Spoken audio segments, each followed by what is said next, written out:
네, 선생님들 반갑습니다. 네, 처음으로 인사드리네요. 네, 저는 4월, 6월 달 기출 분석 강의이고요. 선생님들께 간단하게 해당하는 강의가 어떻게 이루어지는지 잠깐만 소개해 드릴게요. 일단 각 장의 영역별로 2021년도 작년 문제부터 유초 중 다 분석이 이루어질 거고 2009년도 선택형 문제까지 같이 보려고 해요. 따로 보는 것보다는 같이 개념별로 조금 묶어서 보는 게 조금 효율적이어가지고 저는 같이 보려고 하고요. 일단 순서는 보시면 아시겠지만 이렇게 좀 많이 내려가야 돼요. 일단 연도별로 나가긴 할 겁니다. 연도별로 나가는 데 있어서 좀 빈출되는 개념들은 저희가 같이 묶어서 보려고 하거든요. 그래서 선생님들 보실 때 페이지를 찾아야 돼서 좀 혼란스러우실 수 있어요. 그래서 천천히 한번 하면 좋을 것 같아요. 그리고 이 강의 노트 같은 경우에는 보시면 일단 목표는 4월, 6월 달에 강의를 들으신 선생님들은 아마 1, 3월 달 기본 이론 정도는 듣고 오셨을 거고 아니면 들었지만 뭐가 뭔지 모르겠다 하신 선생님도 계실 거예요. 근데 4, 6월 강의가 그렇게 동떨어진 내용이 아니거든요. 상반기 때는 어쨌든 그 개념에 대한 명확한 이해와 구조와 틀을 잡는 거기 때문에 선생님들께서 이 강의를 통해서 일단은 의사소통 장애 영역에서 무엇이 많이 나왔고 내가 반드시 외워야 되는 것은 무엇이고 기출문제에서 어디까지 물어봤는지를 정리해 두시면 이제 하반기 가서는 복습하시면서 조금씩 확장해 나가시는 공부를 하시면 됩니다. 그래서 이제 나중에는 이제 새로 출간되는 각론 내용이라든지 그런 것들은 모의고사라든지 아니면 문제풀이 강의에서 다뤄질 거니까 그때 하나씩 추가하시고 너무 세부적으로 깊게 지금부터 강론을 저는 공부하는 거 좀 비추거든요. 물론 너무 장기간 오래 공부하셔가지고 나는 강론을 좀 봐야겠다 하는 선생님 외에는 저는 기출문제를 통해서 효율적으로 암기하는 걸 추천드려요. 그래서 강의 노트는 어떻게 이루어지는 거냐면 일단 연도별로 해당하는 개념을 같이 한번 키워드 있게 정리를 할 거고요. 그다음에 이걸 먼저 한번 본 다음에 다시 한번 기출 문제로 돌아가서 그 문제에 사실 그것만 묻는 게 아니라 문제 안에 다 힌트가 있긴 해요. 그래서 교수님들이 어떤 힌트를 주셨는지 같이 한번 문제를 통해서 찾아보려고 하거든요. 실제로 선생님들께서 시험장 가셔서 바로 문제만 보고 달려들려고 하시다 보면은 키워드를 많이 놓치게 되는 경우가 있으세요. 그래서 그런 경우를 조금 같이 연습한다는 입장에서 기출문제도 분석과 동시에 이루어지도록 하겠습니다. 그래서 좀 복잡하실 거예요. 기출문제 이거 필요하고 강의 노트 필요하시고요. 그다음에 강의 노트 옆에 보시면 이렇게 제 기본 이론 교재 페이지가 적혀 있어요. 선생님들께서 제 교재를 보시면 아시다시피 기출문제가 다 분류되어 있잖아요. 그래서 해당하는 문제가 출제된 그 근거 강론들이 밑줄 그어져 있을 겁니다. 그런데 저희가 이번 강의를 통해서 좀 하려는 작업은 그냥 밑줄이 너무 얕게 그어져 있기 때문에 하나 형광펜 정하셔가지고 눈에 좀 띄게 표시해 주시면 좋을 것 같아요. 그러면 책을 넘겨보실 때도 시각적으로 여긴 너무너무 중요하니까 기출문제 나왔던 부분이니까 외워야겠구나 하는 게 보이실 거라고 생각이 듭니다. 그래서 이번 강의 4월, 6월 달에는 무조건 딱 한 가지 형광펜 정하셔가지고 책 전체를 표시하는 것이 목적입니다. 기출문제 나왔던 문장이요. 그 다음에 이제 하반기 강의에 이루어지게 되면은 선생님들께서 여기 나왔던 것 토대로 앞, 뒤 문장을 보시면서 여기까지 확장될 수 있겠구나 이런 것들을 좀 잡아가시는 게 필요하거든요. 그래서 나중에 선생님들께서 약간 그런 혼자만의 정리 시간 없이 무조건 강의를 따라가시다 보면은 강사들이 막 새로운 강론 내용 아니면 기출 기반한 거 아니고 이외 탈 기출 문제적인 문제를 다 던져주었을 때 혼란스러울 수 있어요. 나는 공부가 잘 안 돼 있는 사람인가? 이러실 수 있는데 그렇게 하지 않기 위해서 표류하지 않기 위해서 우리가 딱 근거되는 걸 토대로 앞, 뒤로 정리해 가시는 것이 가장 좋을 것 같습니다. 자, 설명이 길었는데 그러면 지금부터는 우리가 의사소통 장애 완벽하게 이번 주에 정리하는 것이 목표이거든요. 그런데 일단 이번 수요일 강의에서 아마도 많은 개념을 다루게 될 거고 우리가 개념별로 묶어서 보다 보니까 내일 강의에는 조금 양이 작을 수 있어요. 왜냐하면 오늘 좀 많이 다룰 거거든요. 그래서 같이 한번 보실게요. 앞에 여기 나와 있는 구조화 틀 같은 경우에는 저희가 어떻게 활용할 거냐면 강의가 아마 조금씩 잘릴 거잖아요. 한 타임, 두 타임 잘릴 때마다 그 끝에 우리가 기출문제 분석한 걸 토대로 어디서 나왔는지 같이 한번 눈으로 보고 넘어가려고 합니다. 그래서 선생님들께서 이렇게 단순 언어장애 맥락 안에서 단순 언어장애 묻는 것 토대로 여기 있는 언어 중재 프로그램이 같이 나왔구나, 이런 식으로 확인해 주시면 좋을 것 같아요. 실제로 문제에서도 보시면 단순 언어장애 개념을 묻는 것과 동시에 약간 상위 언어 인식 훈련이 나온다든지 이런 식으로 같은 범주와 틀 내에서 문제가 출제되거든요. 그런 거 조금 보는 눈 키워주셨으면 좋겠습니다. 일단 그러면 시작해 보도록 할게요. 기출문제 페이지 선생님들 제가 불러드리면 바로바로 찾으실 수 있게 준비하시면 좋을 것 같아요. 패드 쓰시거나 탭 쓰시는 선생님들. 네, 그럼 2021년도 작년도 중등 기출문제부터 중, 초, 유 이런 순서로 이루어지게 될 거예요. 제가 아는 어떤 선생님은 중등인데 왜 초등이랑 유치 문제까지 봐야 돼요? 라고 하시는데 다 보셔야 되죠. 버리시면 안 되고요. 특히 초등에 나왔던 개념이 다음 해 중등에서 좀 심화돼서 나오기도 하고 하기 때문에 선생님들께서는 반드시 공부하실 때는 기출문제는 다 가져가셔야 된다는 거 기억해 주세요. 근데 물론 너무 지엽적으로 유아에만 나오는 문제들이 있긴 해요. 그런 것들은 따로 제가 불러드리도록 하겠습니다. 네, 그러면 지금부터 시작하도록 할게요. 자, 2021년도 여기 중등 기출문제 같은 경우에는 의사소통 장애에서 한 2문제 정도가 나왔었는데 처음으로 나왔던 개념이에요. 그래서 일단 선생님들 문제 푸실 때 무조건 작성 방법부터 먼저 보셔야 되죠. 작성 방법에서 어떤 것을 묻는지 확인하신 다음에 그다음에 지문을 보셔야 되는 거예요. 그래서 같이 한번 표시해 보시면 밑줄 친 기억의 기능을 서술하는 것과 그다음에 표현을 나의 니은을 찾아서 한 가지 쓸 거예요. 그래서 찾아봤더니 밑줄 친 기억이 지금 결속 표지라는 것입니다. 해당하는 부분 처음 나왔던 개념이거든요. 그래서 같이 한번 강의 노트 첫 번째 페이지 보도록 하겠습니다. 자, 보시면 일단 해당하는 개념인 참조적 의사소통 능력에 대한 것 같이 한번 키워드 있게 정리해 보도록 할게요. 참조적 의사소통 능력이라고 하는 것의 정의는 일단 키워드는 언어의 활용적인 기술입니다. 활용적인 기술이라는 거 한 가지. 그 다음에 참조적이 무엇이냐라고 하면 특정 대상을 파악할 수 있도록 언어적으로 표현하는 능력을 우리는 참조적 의사소통이라고 합니다. 언어적으로 표현하는 능력이에요. 그렇게 어려운 개념이 아닌데 참조적이라고 하는 낯선 단어가 쓰이다 보니까 우리가 어려워하는 것 같아요. 예를 들어서 내가 키우는 강아지에 대해서 선생님들께 전달해 드리고자 할 때 그게 바로 참조적 의사소통 능력입니다. 내가 아는 정보를 전달하고자 하는 것, 언어적으로 표현하는 능력이 참조적 의사소통이고요. 여기서 다루어지는 개념이 내가 지금 말하고 있는 사람이 해당하는 정보를 잘 전달하기 위해서 필요한 능력 요소라고 하는 게 3가지가 필요하거든요. 그것이 바로 혹시나 아는 선생님들은 같이 한번 인출해 보시면서 적으시면 좋을 것 같아요. 첫 번째가 바로 전제 기술이죠. 두 번째가 결속 표지입니다. 그래서 아까 기출문제에서 나왔던 표현이 결속 표지이기 때문에 선생님들께서 해당하는 문제를 보시고 의사소통 장애 영역 중에서 지금 언어 중재 부분에서 참조적 의사소통이 다루어지고 있구나 라는 거 구조화적인 틀로 잡아주셔야 되는 거예요. 결속 표지이고요. 세 번째가 상대방의 반응에 따른 적절한 피드백을 주는 능력입니다. 길죠. 상대방의 반응에 따른 피드백 제공. 그렇게 어려운 개념은 아니고 예를 들어서 제가 키우는 강아지에 대해서 특정 참조물인 강아지에 대해서 선생님들께 정보를 전달하고자 할 때 전제 기술이 필요해요. 어떤 거냐면 선생님들이 내가 강아지를 키우는 걸 아는가? 라는 전제가 필요하겠죠. 또는 내 강아지의 성별을 알고 있는가? 라는 걸 바탕으로 정보를 전달하게 될 거예요.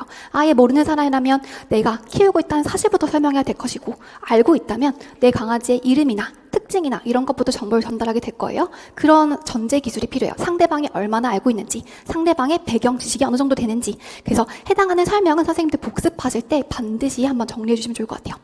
그다음에 두 번째 결속 표지라는 것은 해당하는 정보를 잘 전달하는 능력이기 때문에 이거는 시험 문제 나왔기 때문에 같이 한번 정리해 보실게요. 결속 표지라는 것은 특정 방식으로 정보를 전달하는 능력입니다. 그래서 여기에는 크게 3가지가 필요해요. 3가지 기능이 있는데요. 첫 번째가 바로 가리킴 말을 써서 내용을 조금 명확하게 해주는 겁니다. 예를 들어서 우리 강아지 이름이 예삐라고 합시다. 예삐라는 강아지 이름을 듣고도 선생님들께서는 김은진 선생님이 키우는 강아지구나 라는 것을 아실 수 있는 가리킴 말. 그거 지시하는 대명사라든지 그 개, 그것 아니면 강아지 이런 그 지시 대상을 지칭하는 말을 설명하는 거예요. 가리킨 말이라는 거. 그래서 우리 부모님을 말할 때도 그들이라는 것을 선생님들께서 그 문장 맥락 속에서 아 그들 이꼴 부모님이구나 라는 것을 아실 수 있는 가리킨 말인 거예요. 그렇게 어려운 거 아니죠. 그래서 기출문제에서 한번 보시면 우리 한번 돌아가셔서 여기서 가리킨 말이라고 하는 거 한번 찾아보실래요? 여기서 보시면 거기서 봤던 거기서가 전제하고 있는 건 선생님이랑 같이 가서 봤던 이런 거예요. 아니면 이 학생이 부모님이랑 같이 가서 봤던 동물원을 말하는 거죠. 거기서라는 것이 가리키고 있는 대상은 우리가 맥락 안에서 찾을 수 있는데요. 왜냐하면 화용론적인 기술이다 보니까 맥락 안에서 찾을 수 있는 거죠. 거기서라는 것이 가리키고 있는 것은 그 지금 학생 C가 부모님이랑 동물원에 가서 봤던 그 장소를 말하는 거죠. 이런 식으로 가리킨 말을 사용하고 있습니다. 다시 한번 강의로 들어오실게요. 두 번째는 접속사나 연결어미. 접속사나 연결어미를 사용해서 문장 간의 관계를 정확하게 전달하는 기능을 하는 것이 결속 표지예요. 그래서 우리가 어떤 정보를 전달할 때 조금 더 명확하게 전달하고자 그래서, 그러나, 그러므로, 그런데와 같은 접속사나 연결어미를 사용하면은 문장을 조금 더 명확하게 전달할 수 있겠죠. 일단 결속 표지라는 것은 특정한 방식으로 정보를 전달하는 것이다 보니까 가리킨 말을 사용해서 뭔가 너무 은진쌤이 키우는 강아지 계속 나열하는 것이 아니라 그 개는 또는 그 강아지는 이런 식으로 가리킨 말을 사용하기도 하고 또는 접속사나 연결어미를 사용해서 문장 간의 관계를 명확하게 하기도 하고 세 번째는 중복되는 단어를 생략하기도 합니다. 단어 생략. 그래서 이렇게 세 가지를 사용해서 결속 표지, 특정 정보를 전달하는 능력을 갖춰야 되는 것을 말하는 거죠. 그래서 그게 계속 이렇게 하다 보면은 너무 문장이 길어지거나 정보 전달에 있어서 너무 필요 없는 말이잖아요. 그러다 보니까 기출문제에서도 보면은 코끼리가 자고 일어났어요. 이렇게 하다가 귀가 정말 커요 라고 하는 것은 지금 뭐가 생략된 거예요? 코끼리라는 주어가 지금 생략된 거죠. 중복되는 단어를 피함으로써 문장을 조금 더 잘 전달할 수 있도록 만들어주는 기능을 하는 것이 바로 결속 표지입니다. 그래서 이런 식으로 귀가 정말 커요라고 했을 때 누구의 귀야? 라는 거 선생님들 맥락적으로 다 아실 수 있죠. 코끼리 귀가 정말 커요. 코끼리 코가 정말 길어요. 이런 식으로 문장을 잘 전달하고자 하는 것이 결속 표지다라는 거 한번 정리해 주시면 되는 거예요. 그렇게 어려운 개념 아니었습니다. 그 다음 상대방의 반응에 따른 피드백이라는 것, 참조적 의사소통이라는 것은 지금 정보를 전달하는 거다 보니까 제가 선생님한테 정보를 전달하면서 반응을 보는 거예요. 아, 이 선생님이 지금 내가 키우는 강아지에 대해서 잘 모르고 있구나. 내가 키우는 사실조차 몰랐구나. 라는 것을 내가 깨닫는 순간 다시 한번 나의 전제 기술을 고쳐서 피드백해드리는 것이 바로 세 번째인 거예요. 이게 활용적인 기술이다 보니까 화자와 청자의 그 역할이 필요한 겁니다. 이렇게 생각해 주시면 좋을 것 같아요. 어렵지 않죠? 그래서 참조적 의사소통이라는 정의, 키워드 정리해 주시고요. 그 안에 있는 능력 요소라고 하는 세 가지 반드시 기억해 주시면 좋을 것 같아요. 중등에서 나왔고 처음 나오는 개념이다 보니까 아마 많은 선생님들이 잘 못 쓰셨을 거라고 생각이 듭니다. 그러면 다음번에 한 번 더 나올 가능성이 있고 초등이나 다른 선생님들께서도 한번 봐주실 필요가 있을 것 같아요. 자, 그러면 같이 한번 다시 기출문제로 돌아가서 해당하는 문제 풀어보도록 하겠습니다. 그래서 첫 번째 문제가 바로 해당하는 밑줄 친 기억이 결속 표지였죠. 결속 표지의 기능이라고 하면 아까 우리가 외웠던 어떤 것이 있었죠? 세 가지 선생님들 생각하셔야 되죠. 전제 기술이라는 것과 그 다음에 두 번째 결속 표지라는 것. 세 번째가 상대방의 반응에 따른 피드백을 주는 능력. 이렇게 해서 기능 세 가지가 필요할 텐데요. 그거 세 가지를 서술하고 그다음에 기억에 해당하는 표현을 니은에서 찾아서 한 가지 쓸 것이라는 문제였습니다. 자, 많은 선생님들이 나는 열심히 이론을 외웠지만 점수가 좀 낮아 라고 하는 선생님들께서의 문제점이 뭐냐면 문제를 묻는 것을 쓰지 않고 자기가 아는 것을 쓰기 때문이에요. 그래서 제가 봤을 때는 물론 이게 처음 나오는 개념이어서 그렇게 까다롭게 채점하진 않았을 것 같지만 우리가 알고 있는 여기 기능이 세 가지가 있잖아요. 첫 번째가 가리킨 말, 두 번째가 뭐였죠? 결속 표지. 결속 표지였고 세 번째가 상대방의 반응에 따라 중복되는 말 피하기였죠. 죄송해요. 결속 표지가 아니라 여기는 연결어미였죠. 연결어미 사용하는 거였고 지금 여기가 결속 표지의 기능이에요. 그쵸? 가리킨 말을 사용하거나 연결어미나 관계사를 사용하거나 아니면 중복되는 말 피하기 이 세 가지 기능이 있는 것인데 여기서 니은에서 찾았을 때 아까 우리가 두 가지를 발견하긴 했어요. 그쵸? 거기서라는 것 또는 어저께 어저께라는 것은 선생님께 정보를 드리는 거잖아요. 어저께 내가 갔던 그곳을 말하는 거고, 또 저번에 선생님이랑 갔던, 이런 식으로 몇 월 며칠이라는 것 대신에 저번에라고 하는 가리킨 말을 사용하고 있구나, 이런 것 등등의 예시가 있고요. 코끼리 생략된 거 보이실 거고, 이 문장 안에서는 연결어미나 관계사가 없어요. 그래서 선생님들께서 내가 세 가지 기능을 다 안다고 하더라도 여기 나와 있는 거 토대로 쓰자고 하신다면 가리킨 말이나 아니면 중복되는 말 피하기라는 기능을 한 가지 쓰시고 그에 맞는 예시를 찾아주셔야 되는 것이 사실은 정말 스탠다드한 답이 되는 것이죠. 그래서 내가 알고 있는 세 가지 기능 아무거나 쓰고 찾을 수 있는 니은의 예시 아무거나 쓰신다면 사실은 채점하는 사람 이 기준에 있어서는 이게 문제가 같이 나오는 이유가 있을 거란 말이죠. 그래서 세 가지 기능에 맞는 예시를 각각 서술하실 수 있는 거, 내가 확실하게 아는 걸 찾아서 써주시는 것이 가장 좋습니다. 네, 이렇게 해주시면 좋을 것 같아요. 그래서 가리킨 말이라고 하면 예를 들어서 답은 같이 한번 써드릴게요. 그래서 1번의 답을 쓰자면 선생님 같이 한번 써주세요. 결속 표지의 기능에는 우리가 방금 봤던 세 가지 기능이 있습니다. 결속 표지의 기능은 첫 번째는 바로 가리킨 말을 써서 문장 속에 포함된 낱말을 이해하기 쉽게 만들거나, 두 번째 기능으로 쓰시자면 아니면 중복되는 부분을 생략해서 의미를 전달하는 이 두 가지 기능만 쓰시면 될 것 같아요. 왜냐하면 원래 우리는 세 가지까지 알고 있지만 관계사나 연결어미가 없기 때문에 이 두 가지 중에서 답을 쓰셔야 되는 문제였죠. 그 다음 여기에 해당하는 예를 쓰시자면 가리킨 말에 해당하는 것이 저번에, 어저께 그런 거 예시를 써주시면 좋을 것 같아요. 그래서 찾아야 되니까 거기서 저번에, 어저께 이런 것들이 가리킨 말이 될 것이고, 그 다음에 중복되는 부분 생략하기라는 거 예시를 쓰자면 코끼리가 생략된 채로 코가 매우 길어요, 이런 문장을 써주시면 되는 거였죠. 그래서 두 가지 중에 한 가지만 쓰시면 되기 때문에 이 둘 중에서 한 가지 쓰셔야지, 제가 봤을 때는 세 번째 있는 아무리 기능이 정답이라고 하더라도 이걸 쓰시면 예시를 찾기가 어렵습니다. 그렇게 찾아주시면 좋을 것 같아요. 네. 그래서 중등 선생님들 같은 경우에는 이런 식으로 조건에 맞는 답을 쓰시는 것이 정말 중요합니다. 그래서 내 점수가 혹시나 재수 이상이신 선생님들이라면 낮다라고 하면 이렇게 문장이 요구하는 것을 쓰시지 못했기 때문일 수 있어요. 저도 실제로 첫 번째 시험에서 나는 정말 아는 거 다 썼다고 생각했는데도 점수가 너무 낮은 거예요. 그랬을 때 문제가 이런 것들이더라고요. 네, 그 다음 두 번째 한번 보시면 학생 시의 언어 및 가에 제시된 이런 문장 보시면 선생님 무조건 시험장 가시면은 다른 색깔 펜으로 이렇게 진하게 색칠하고 들어가셔야 되는 거예요. 가에 제시된 학생 시의 언어 및 의사소통 특성에 근거할 때라고 하면 무조건 해당하는 근거하는 문장을 들어가야 되는 거예요.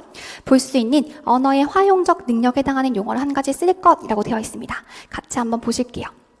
그러면 가에 해당하는 언어 및 의사소통 특성에 해당하는 예시를 다 보셔야 되는 거죠. 여기에 근거해서 선생님이 답을 써주셔야 되는 건데, 어휘력은 부족하나 이야기하기를 좋아함, 매 문장 안에서 형태를 생략하는 경우가 많음, 상대방과 함께 알고 있는 지식을 바탕으로 대화할 수 있음이라는 것은 우리가 아까 봤던 참조적 의사소통 능력에 해당하는 부분 중에서 어떤 것이랑 가장 가까울까요? 바로 상대방의 배경 지식을 알고 있는 부분인 전제 기술이라는 것과 비슷합니다. 전제 기술이라는 거 기억해 주시고요.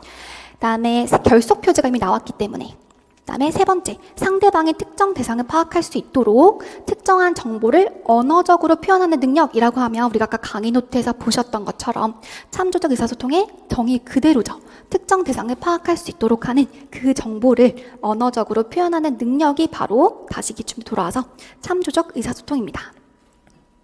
그래서 선생님들 문제 키워드 보이세요?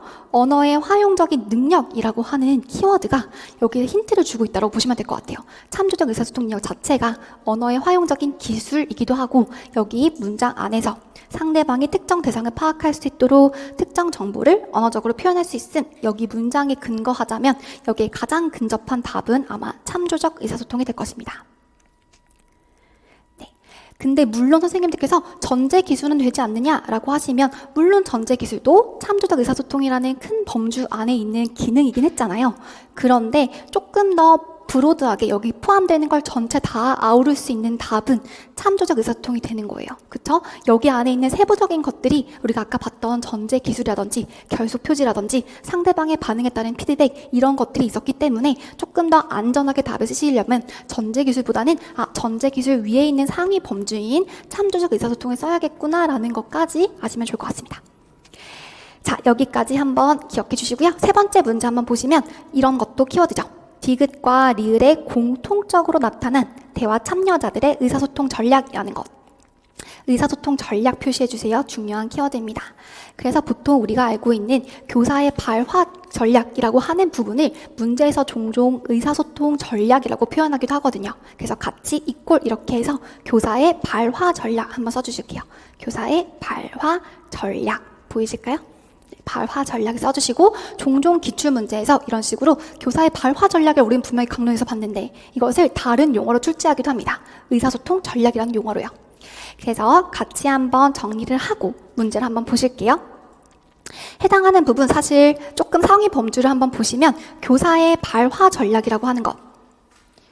고은 교수님 책에 근거하면 크게 세 가지 카테고리가 있죠. 발화 유도 전략이라는 것과 발화 후 언어 자극 전략이라는 것과 기타 언어 자극 전략이라는 것이 있어요. 교재 한번 73페이지 보시면 될 것 같아요.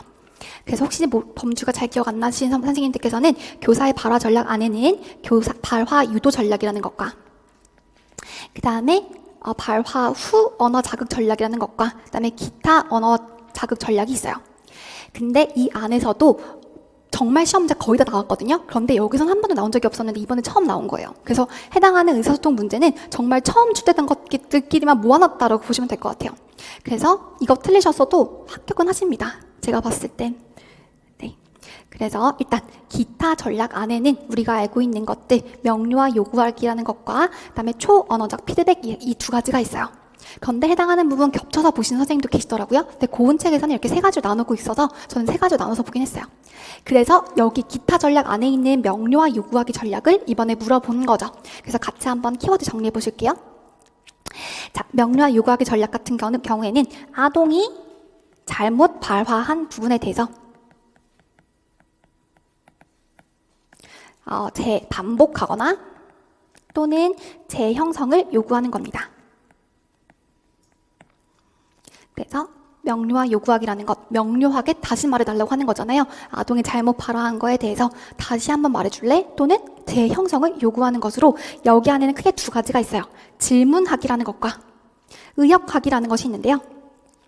질문하기는 말 그대로 내가 잘못 들은 거에 대해서 다시 한번 말해줄래? 라고 하는 것이 질문하기가 될 것이고, 의역하기는 아동의 말을 일단 끝까지 들은 다음에 너가 이렇게 말한 거 맞아? 라고 물어보는 것이 의역하기가 되겠죠. 말장난 같지만 어쨌든 두 가지 방법이 나와 있으니까 선생님들께서는 명료와 요구하기라는 것의 정의와 그 방법 두 가지, 질문하기라는 것과 의역하기 기억해 주세요. 질문하기는 다시 한번 말해줘. 우리요? 이렇게 식으로 하는 거고, 의역하기는 너가 말하는 게 그거 맞아? 라고 물어보는 것이 의역하기가 되겠죠. 끝까지 들은 다음에 너의 의미가 그것이 맞냐? 라고 물어보는 것이 의역하기입니다. 그래서 같이 한번 기출문제 돌아가셔서 보시면 디귿과 리을의 공통적으로 나타난 것이라고 한 거잖아요. 그래서 디귿 한번 보실게요. 자, 코끼리 과자 줬어요. 아이가 말했더니 그 발음이 불명확해서 교사가 잘 못 알아들었나 봐요. 그래서 아동의 말을 끝까지 들은 다음에 코끼리에게 과자를 주었다는 거지? 라고 물어보고 있습니다. 너가 했던 말이 이거지? 라고 물어보는 거 우리가 아까 봤던 의역하기 전략이 되겠죠. 선생님들께서 그 범주가 있으셔야지만이 이게 의역하기구나 라고 아실 수 있는 거예요. 그래서 제가 알려드렸던 키워드, 교사의 보통 의사소통 전략을 교사의 발화 전략인데 종종 시험 문제에서 이렇게 의사소통 전략이라고 묻거든요. 그래서 선생님들께서 분석하실 때 이런 유사한 동의어 같은 것들을 잘 정리해 두시면 다음번에 기출문제 나왔을 때 잘 파악하실 수 있거든요. 네.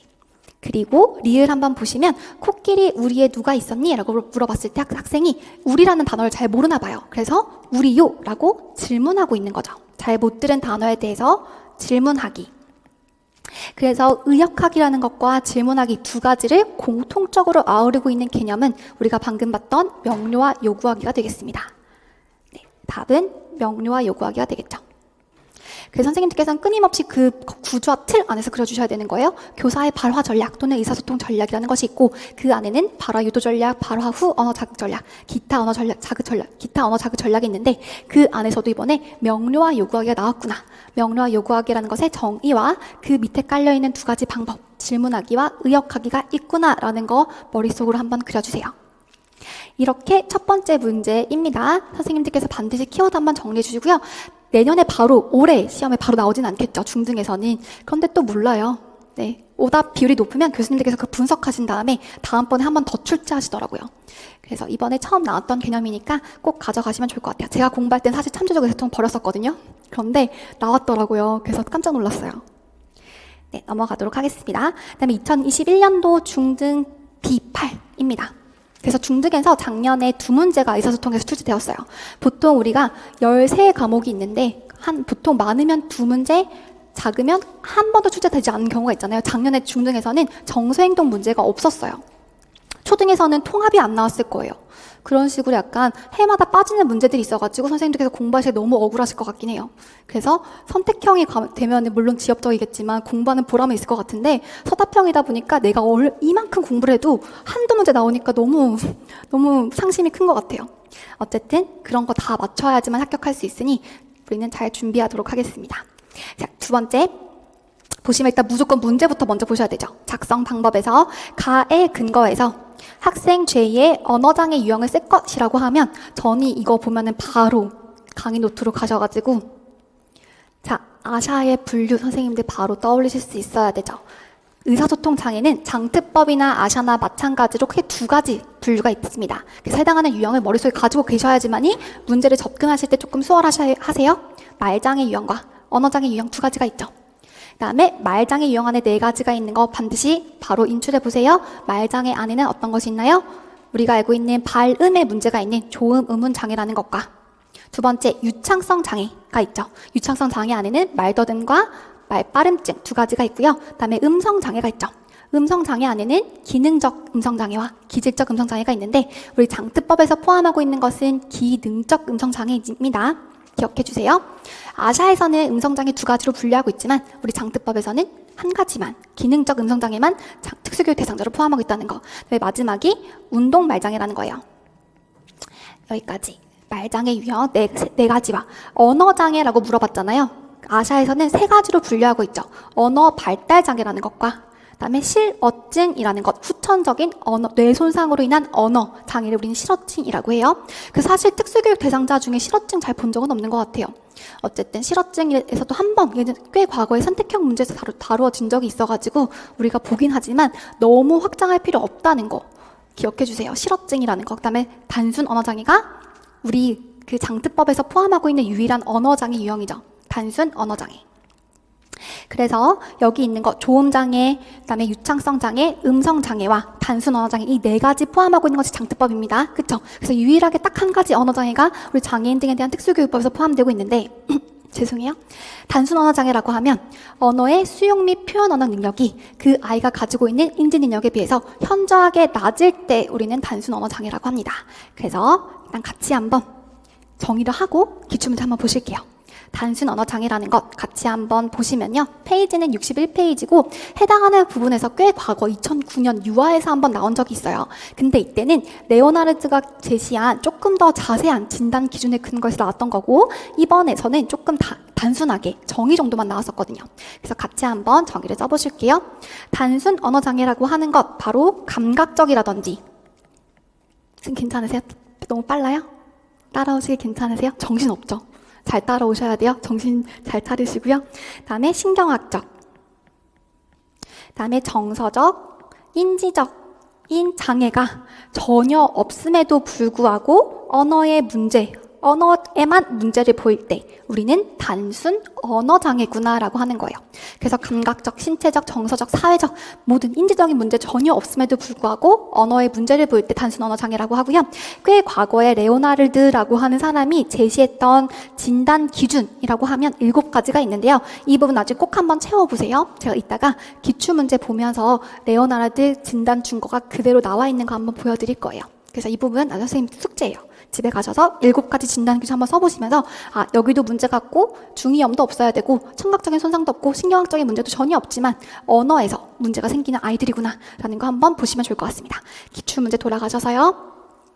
그래서 가에 근거해서 학생 제2의 언어장애 유형을 보시면 제2의 진단평가 결과입니다.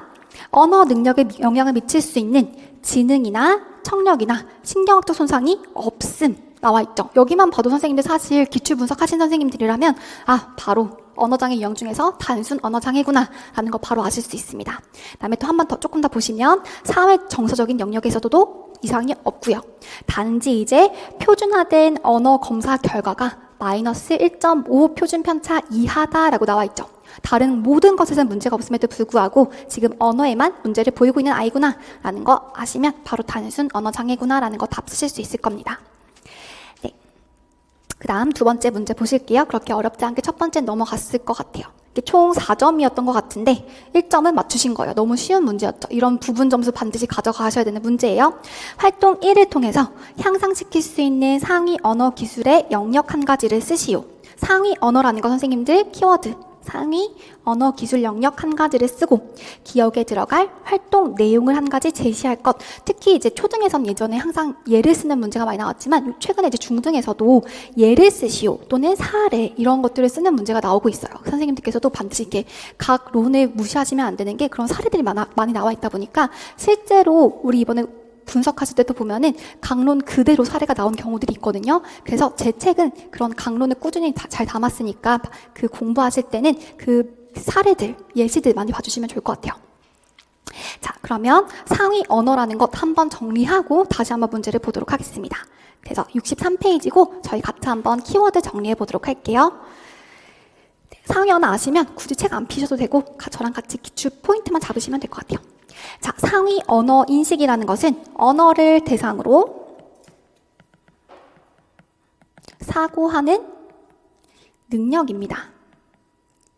그래서 우리가 흔히 상위 언어라는 것 메타인지라고 보시면 될 것 같아요. 내가 어떤 언어를 쓰고 있구나라는 것을 내 머릿속에서 그 더 큰 범주로 관장하고 있는 것을 말하는 거죠. 내가 이런 의문을 쓰고 있고 단어는 이렇게 쓰고 있고 이런 것들을 관장하고 있는 능력, 언어를 대상으로 사고하는 능력을 상위 언어라고 보시면 될 것 같습니다. 상위 언어에는 당연히 하위 영역들이 있는데 하위 영역들은 크게 4가지 또는 5가지로 보실 수 있어요.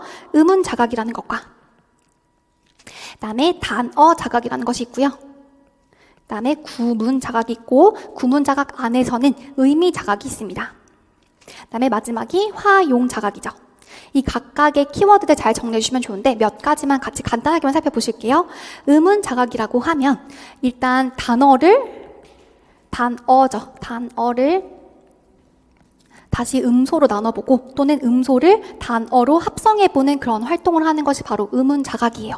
내가 해당하는 단어가 어떻게 구성되어 있는지를 자각하는 것으로 우리 보통 제일 작은 단위가 음소이고 그 다음이 음절이고 그 다음이 단어이고 그 다음에 문장, 문단 이런 식으로 가는 거잖아요. 그런 식으로 언어를 쪼갰다가 합성했다가 하는 것들이 바로 의문 자각 능력입니다.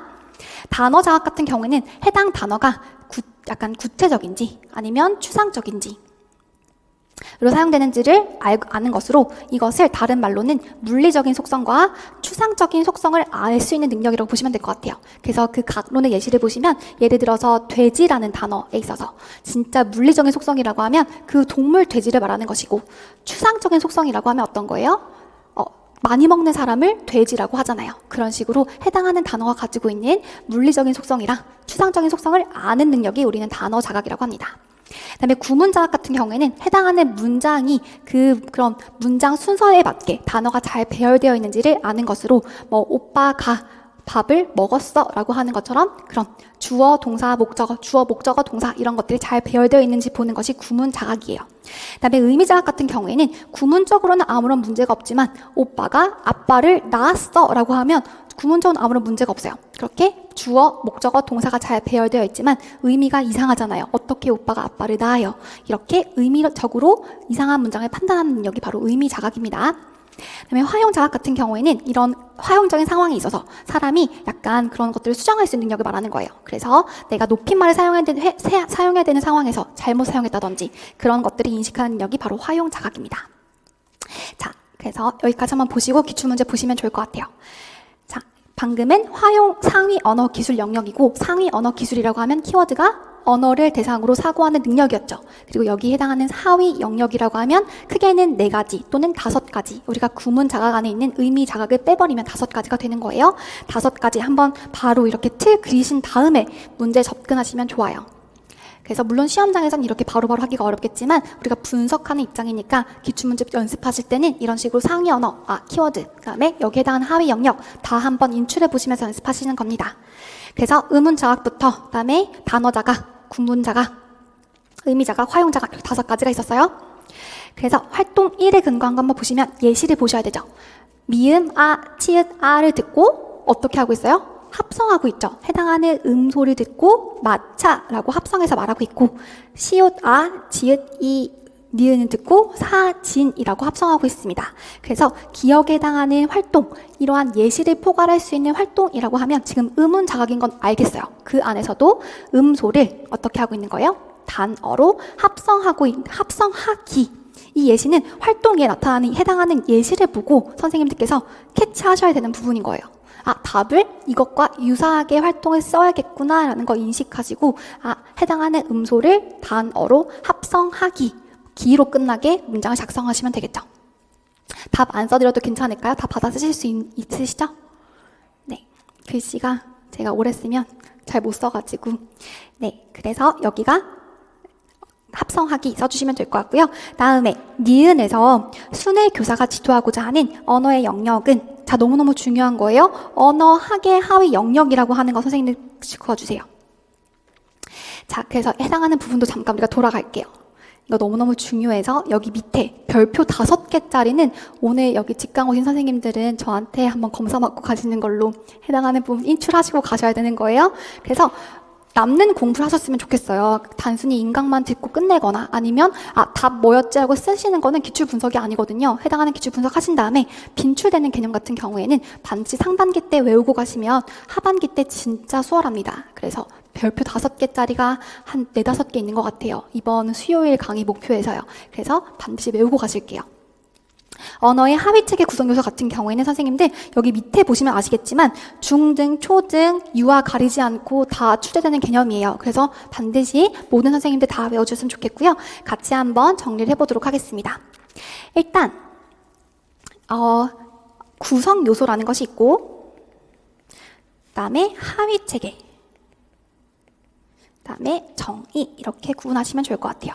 그래서 구성요소는 크게 3가지가 있죠. 그래서 보통 기출문제에서 단서가 3가지 구성요소 중에서 쓰시오 하면 선생님께서는 여기서 쓰시는 거예요. 그 뒤에 문장이 구성요소 하위체계, 3가지 구성요소 하위체계 어떤 단서가 붙던 3가지라는 단서가 있으면 우리가 알고 있는 형태, 내용, 사용에서 쓰시는 겁니다. 하위체계라고 하면 주로 언어학이라는 단어로 기출문장에서는 질문을 해요. 방금 보셨던 기출문제에서도 언어학의 하위 영역이라고 붙고 있죠. 그러면 이 경우에는 우리는 5가지에 근거해서 인출을 하게 됩니다. 그래서 형태에서는 3가지가 있어요. 그렇죠? 의문론이라는 것과 형태론이라는 것과 구문론, 이 3가지가 있는 거 기억하실 거예요. 그 다음에 내용 안에는 하위체계에는 의미론이 있는 거고요. 그 다음에 사용 안에는 화용론이 있습니다. 이렇게 3가지 구성요소와 5가지 하위체계 또는 언어학의 구성요소라고 물어보는 문제들 3가지의 근거로 하고 있느냐 5가지의 근거로 하고 있느냐 너무너무 중요하게 구분하셔야 되거든요. 그래서 해당하는 부분 잘 봐주시고요. 돌아가셔서 반드시 의문론에 해당하는 정의들, 형태론에 해당하는 정의들 잘 봐주시면 좋을 것 같아요. 한번 보고 넘어가실까요? 너무 중요하니까 정의 같이 한번 적어보실게요. 그래서 의문론 같은 경우에는 말소리 조합을 규정하는 규칙입니다.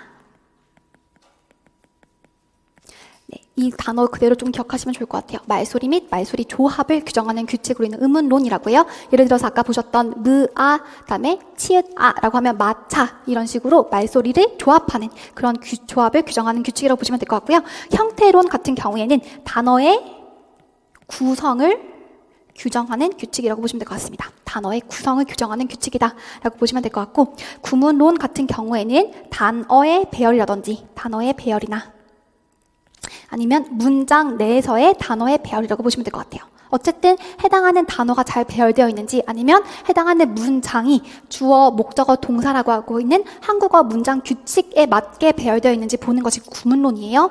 구문론 정말 많이 나왔었거든요. 선생님 잘 봐주시면 좋을 것 같아요. 그 다음 의미론도 같이만 써보시면 단어와 단어의 조합을 규정하는 규칙이에요. 조합을 규정. 이거 와닿지 않으시더라도 그냥 외워주세요. 해당하는 부분 이해가 안 되셔도 외우셔야 되는 것이 몇 가지 있어요. 그런데 이거 그대로 그냥 외워주시면 좋을 것 같아요. 화용론 같은 경우에는 사회적 상황에서의 언어 사용 규칙입니다. 사회적 상황에서의 언어 사용 규칙을 우리는 화용론이라고 해요. 그래서 의문론, 형태론, 구문론, 의미론, 화용론이라고 하는 거에 각각의 정의들은 선생님들 반드시 외워주시는 거 필요합니다. 저도 이거 외웠었던 것 같아요. 그냥 이해가 안 되더라도 그냥 무조건 외우고 시작하시면 돼요. 자, 그럼 이제 다시 기출문제 돌아오셔가지고 니은에 해당하는 거 보시면 방금 보셨던 거 그대로 한번 적용해 보시면 될 것 같아요. 그래서 언어 학의 하위 영역이라고 묻고 있으니까 선생님들께서는 형태, 내용, 사용이 아닌 아까 보셨던 의문론에서부터 형태론, 구문론, 의미론, 화용론이라고 한 5가지 범주 내에서 찾아주셔야 되는 거죠. 그래서 보시면 오빠가 아빠를 낳았다라고 하면 사실 문장의 단어의 배열은 문제가 없어요. 그래서 주어, 목적어, 동사가 잘 나열되어 있긴 하지만 오빠가 아빠를 낳았다는 것은 의미적으로 말이 안 되죠. 그래서 해당하는 니은에 해당하는 언어학의 하위 영역 중에서 해당하는 부분은 바로 의미론이 될 것입니다. 그다음에 짜장면을 마셔요도 마찬가지로 선생님들 보시면 짜장면을 어떻게 마셔요? 하지만 목적어와 동사가 잘 배치되어 있긴 합니다. 구문론적으로는 아무런 문제가 없지만 해당하는 의미론 부분에서 문제가 있구나라는 거 아실 수 있는 거죠. 그래서 사실 선생님들 해당하는 부분은 꼭 언어학의 하위 영역이 아닌 우리가 아까 봤던 상위 언어 인식에서도 구문 자각이라는 것도 충분히 해당하는 문제를 푸실 수 있는 내용이거든요. 그렇게 다르지 않는데 이런 식으로 그냥 문제의 범주를 다르게 냈구나라고 보시면 될 것 같아요. 우리가 아까 봤던 상위 언어에서도 구문 자각이 있고 구문 자각 안에서도 의미 자각이 있었잖아요. 그 안에서도 해당하는 문제 충분히 의미 자각처럼 문제를 낼 수도 있었는데 그냥 범주를 조금 다르게 여러 가지 문제로 된 것 같아요. 자, 근데 선생님도 한번 그 교재 페이지 한번 봐주시면요. 제가 교재가 없긴 한데 교재 페이지 봐주시면 이 문장 예시 그대로 나와 있거든요. 특히 상위 언어 범주에서요. 그 책 페이지가 아까 몇 페이지였죠? 상위 언어 범주는 63페이지죠. 63페이지에 구문 자각의 예시를 보시면 그 고은 교수님 책에 근거한 예시를 그대로 냈다라고 보시면 될 것 같아요. 오빠를 아빠가 낳았다랑 무슨 짜장면을 마셔요가 아니라 다른 걸 마셔요라고 표현되어 있잖아요. 그런 식으로 예시를 그대로 가지고 오기 때문에 선생님들께서는 예시를 꼭 잘 봐주셔야 되는 겁니다. 네, 그래서 뭔가 낯설지 않았더니 봤더니 우리가 알고 있는 상위 언어 범주에 해당하는 예시를 그대로 가지고 와서 조금 다른 범주에서 출제를 했더라고요. 선생님들께서는 공부하실 때 이것도 잘 봐주시고 이것도 잘 봐주시면 좋을 것 같아요. 자, 넘어가 보도록 하겠습니다. 처음엔 이렇게 조금 꼼꼼하게 분석하다 보니까 시간이 많이 걸릴 수도 있지만 선생님들께서 계속 반복되는 개념들이 많기 때문에 나중에 조금 더 수월하게 넘어가실 거예요. 걱정하지 마세요. 자, 그 다음 2021년도 작년 초등 문제를 한번 보시면요. 일단 무조건 문제를 먼저 보셔야 되죠. A에 해당하는 교수법을 쓰시오라는 문제였습니다. 그래서 A를 봤더니 자, 해당하는 부분 일상의 의사소통 상황을 자연스럽게 구조화하여 지속적인 반응적 상호작용을 통해 의사소통을 촉진하는 대화 중심의 교수법 추천하고 싶습니다. 라고 했습니다. 혹시나 이 부분을 보고 키워드를 떠올리시면서 뭔지 알겠구나라고 머리에 그려지시면 괜찮아요. 1~3월 공부 좀 괜찮게 하신 거예요. 그래서 일단 같이 한번 키워드를 잡기 위해서 이론 공부를 해보도록 할게요. 네, 넘어가겠습니다. 네, 넘어갈게요. 강화된 환경 중심 언어 중재라는 거 선생님들 떠올리셨어야 됐는데요. 자, 같이 한번 보도록 합시다.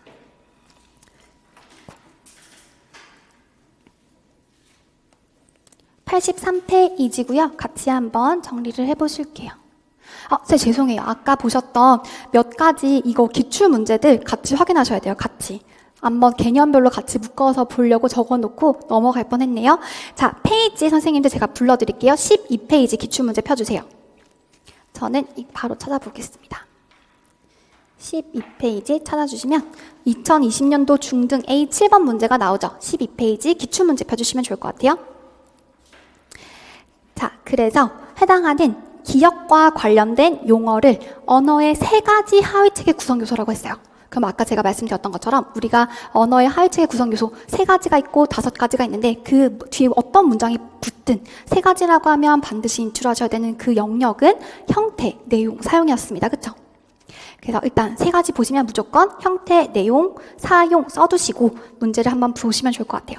기억과 관련된 용어이니까 문장을 어순에 맞게 표현하기라고 하면 우리가 알고 있는 어떤 것과 가장 근접하나요? 바로 구문론이랑 가장 근접해요. 그쵸? 근데 구문론이라 쓰시면 안 되죠. 나는 무조건 답을 썼지만 내 점수가 낮은 이유는 바로 이런 거예요. 구문론이라고 쓰시면 사실 잘 풀고 와서 떨어질 수 있어요. 구문론이 아니라 여기에 해당하는 형태론을 써주셔야 되는 겁니다. 형태론 안에 구문론, 의문론, 구문론, 형태론이 있는 거잖아요. 구문론이 포함되어 있는 범주인 3가지 하위 체계로 써주셔야 되는 거예요. 형태론이 형태가 답이에요. 형태. 그래서 이 해당하는 문제 진짜 많이 나왔었기 때문에 아마 많은 선생님들이 안 틀리실 거란 말이죠. 이런 거 실수하시면 너무 뼈 아파요. 다른 새로운 강론 맞추는 것보다 이런 거 안 틀리는 것이 중요해요. 그래서 형태라는 거 꼭 기억해 주시고요. 자, 넘어가 볼게요. 그 다음에 페이지 13페이지 바로 밑에 있는 문제네요. 그래서 13페이지에서도 3번째 문제 같이 한번 보실게요. 디귿과 리을에 나타난 오류에서 언어학의 하위 영역이라고 하면 제가 보통 언어학이라고 하면 어떤 범주를 사용한다고 말씀드렸죠? 3가지가 아니라 5가지라고 말씀드렸죠. 5가지라고 하면 보통 언어학의 하위 범주라고 묻고 있어요. 그래서 언어학이라고 하면 우리가 알고 있는 의문론부터 화용론까지의 구조를 묻고 있구나라는 거 캐치하시고요. 그다음에 디귿과 리을을 보시면 좋을 것 같습니다.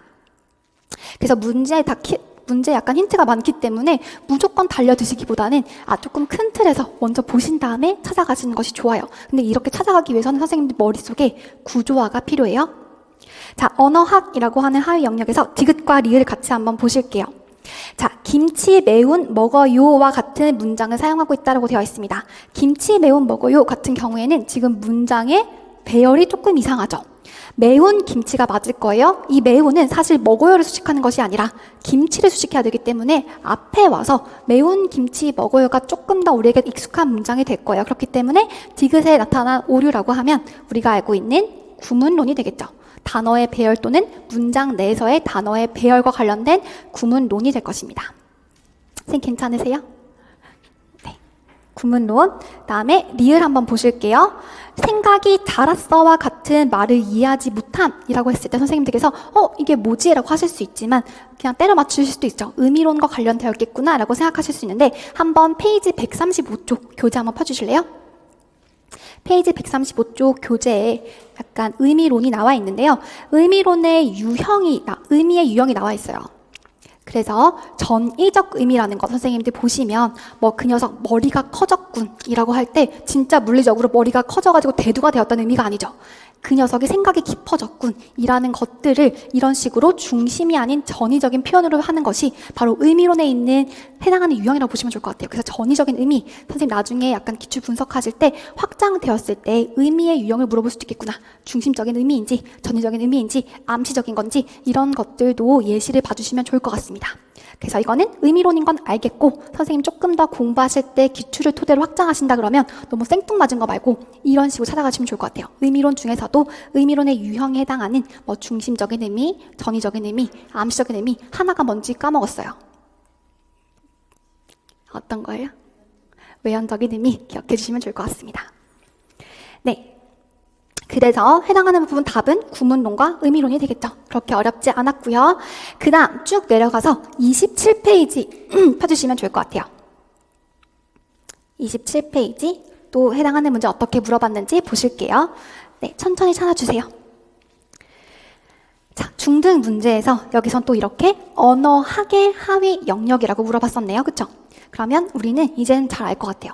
친절하게 여기선 또 예를 써줬어요. 의문, 론 이렇게 써줬기 때문에 이건 3가지 범주인 형태, 내용, 사용이 아니라 5가지 범주인 의문론에서부터 하용론까지 물어보고 있구나 라는 거 캐치하실 수 있죠. 여기서는 좀 친절했네요, 문제가. 그래서 학생 D를 묻고 있으니까요. 여기까지만 보시면 될 것 같아요. 그래서 같이 한번 보시면 D 같은 경우에는 친구들과 대화할 때 사실 여기만 봐도 저 같으면 시험장에서 바로 이렇게 썼을 것 같아요. 화용론이구나. 근데 선생님들께서는 조금 더 키워드를 가져가실게요. 대화할 때 상대방의 말이 끝나기 전에 끼어들거나 대답을 듣지도 않고 질문만 합니다. 그래서 대화 내용을 잘 따라가지 못해서 주제를 놓치는 경우도 많고요. 친구들의 하는 간접적이고 완곡적인 표현을 이해하지도 못하기도 합니다. 라고 되어 있죠. 해당하는 부분은 선생님들 의미론이 아니라 화용론, 즉 사회적 상황에서 언어를 사용하는 그런 것과 관련된 부분이기 때문에 대화할 때만 보고 저는 사실 화용론이라는 거 바로 캐치할 수 있었어요. 선생님들께서도 이렇게 키워드, 대화할 때 사용하는 것이고 이때 나타날 수 있는 다양한 문제들을 조금 정리해 주시면 좋을 것 같아요. 약간 대화 내용을 잘 따라하지 못해서 주제를 놓치는 것도 화용론에 포함되는 예시이고 또 간접적이고 완곡적인 표현, 거절하는 것들 잘 캐치하지 못하는 것도 화용론적으로 문제가 생긴 아동들이 보일 수 있는 예시구나. 이런 것들을 조금 정리해 주시면 좋을 것 같습니다. 그래서 해당하는 부분, 여기서 문제는 바로 화용론이죠. 정리해 주시면 좋을 것 같아요. 자, 그 다음 문제로는 페이지 47쪽 펴주시면 됩니다. 47페이지 보시면 2014년 초등 A6 또는 유아랑 같이 나왔던 부분인데요. 자, 보시면 언어의 세 가지 주요 요소라고 하면 우리가 알고 있는 세 가지 범주를 쓰셔야 되죠. 아까 봤던 의문론에서부터 화용론이 아닌 이제 형태, 내용, 사용 이 세 가지 범주를 쓰셔야 되는 거예요. 이때까지 좀 친절했어요. 세 가지, 다섯 가지 이렇게 말해주면 너무 쉬워요. 그런데 선생님들께서 그런 단서가 없으시더라도 캐치하기 위해서는 언어학의 구성 요소라고 하면 다섯 가지라는 거 기억해 주시면 좋을 것 같아요. 그 범주 내에서 이때까지 기출문제 나왔었기 때문에 그 정도까지만 정리하셔도 이제 앞으로 이어지는 시험장에서 아마 선생님들께서 헷갈리지 않으실 거라고 생각이 듭니다. 자, 세 가지 구성 요소 중에서 1번부터 4번까지와 관련된 요소를 쓰고 관련 있는 언어학적 영역을 쓰시오라고 되어 있어요. 언어학적 영역이라고 하면 우리가 알고 있는 다섯 가지 범주를 쓰시는 거죠. 그래서 여기서는 세 가지와 다섯 가지 구성 요소와 하위 체계 모두를 묻고 있는 정말 좋은 문제였구나 라고 보시면 될 것 같습니다. 그래서 한번 보실게요. 여기를 보시면 되는 거예요. 그래서 언어의 세 가지 주요 요소 가 나와 있습니다. 1번부터 4번 보시면 우리가 알고 있는 것 중에서 여기가 뭐지 하실 수 있는데 몇 가지 키워드 보시면 좋을 것 같아요. 그래서 보시면 편안한 발성을 하는 것, 그 다음에 발음의 정확성을 높이는 것, 그 다음에 호흡 훈련과 같이 뭐 바람 불기, 바람개비 불기 이런 것들을 하고 있고요. 그 다음에 호흡과 발성 이런 것들을 하고 있는 것과 가장 관련 있는 거라고 하면 우리가 알고 있는 다섯 가지 범주 내에서 의문론, 형태론, 구문론, 그다음에 의미론, 화용론 중에서 가장 근접한 것은 바로 의문론인데요. 해당하는 부분이 사실 의문론에 대한 설명으로만으로는 부족해요. 그렇죠? 그냥 말소리 및 말소리 조합을 규정하는 규칙이라고 해놓고 발성, 호흡 나오니까 조금 헷갈리더라고요. 그래서 해당하는 부분을 저희 130페이지 교재 한번 펴주실래요? 130페이지에는 그런 것이 있어요. 의문론이 있는데 의문론 안에는 강의 노트 펴주세요. 강의 노트랑 교재 같이 펴주시면 좋을 것 같습니다. 여기서 의문론만 조금 추가해서 보려고 적어왔어요. 130페이지 보시면 되는데요. 의문론 안에는 선생님들 크게 음성학과 의문론 다시 나뉘어져요. 의문론 안에 다시 음성학이라는 것과 음운론으로 나눠지거든요. 음성학이 방금 보셨던 것처럼 뭔가 발성과 관련된 것, 호흡이라든지 아니면 약간 발음 이런 것들이 바로 음성학과 관련된 거고요. 우리가 알고 있는 말소리를 분절하고 합성하고 이런 것들은 음운론이라고 보시면 될 것 같아요. 그래서 이렇게까지 예전에 꽤 과거이긴 하지만 음운론 안에 있는 음성학 1 물어본 적이 있었구나 정도만 가져가시면 좋을 것 같습니다. 그래서 이 정도 130페이지에 해당하는 음성학과 의문론이라는 것 개념은 나중에 한번 따로 정리해 주시면 좋을 것 같고 기출문제에서 살짝 다뤄진 적이 있었구나 정도만 보시면 좋을 것 같아요. 자, 여기까지가 아마 우리가 지금 정리한 그 언어의 하위체계 구성 요소라고 하는 정말 시험 문제 많이 나왔던 엄청 많이 나왔죠. 그래서 해당하는 별표 5개는 반드시 기억하고 넘어가셔야 주셔야 되는 거예요. 자, 문제 다시 돌아가실게요. 다시 페이지 9쪽으로 가시면 됩니다. 9쪽. 태블릿 쓰시는 선생님들은 9쪽, 제가 이렇게 페이지 불러드릴게요. 9쪽으로 가시면 돼요. 이제 초등 문제 하나 끝났고 그 다음 초등 문제 같이 한번 보실게요. 여기 쓰셔야 되죠. 그 다음에 해당하는 A 쓰다가 A 하다가 우리가 앞선 문장이 빠져가지고 다시 돌아갔다 온 거예요. 다시 A와 관련해서 강의 노트 가실게요. 환경 중심 언어 중재라고 하는 것 같이 키워드 적어보도록 하겠습니다. 해당하는 부분도 지금 별표 4개가 되어 있는데 사실 이거는 왜 4개냐면 사실 EMT라고 하는 건 별표 5개 추가 곱하기 2예요. 너무너무 중요한 개념이긴 한데 조금 나눠서 봤거든요. 환경 중심 언어 중재 안에는 환경 조성 전략이라는 것과 반응적 상호작용 대화 양식이라는 것과 환경 언어 절차가 있어요. 그렇죠? 환경 중심 언어 절차가 있는데 그 세 가지를 따르다 보니까 단지 이제 정의랑 차이점 정도는 딱 한 번 정도 기출문제 나온 적이 있었기 때문에 두 번, 합해서 이번 두 번이네요. 그래서 별표 4개이고 나중에 이어질 환경 조성 전략이라든지 아니면 반응적 상호작용 대화 양식 같은 경우에는 별표 5개거든요. 그래서 좀 그냥 구분해서 본 거다라고 보시면 될 것 같아요. 자, 정의 한번 키워드 보실게요. 일단 정의, 기능적인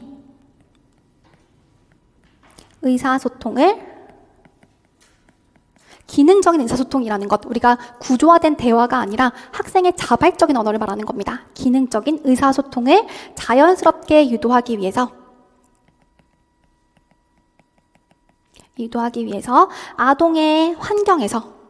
아동의 그런 자연스러운 환경 속에서 어떻게 하는 거예요?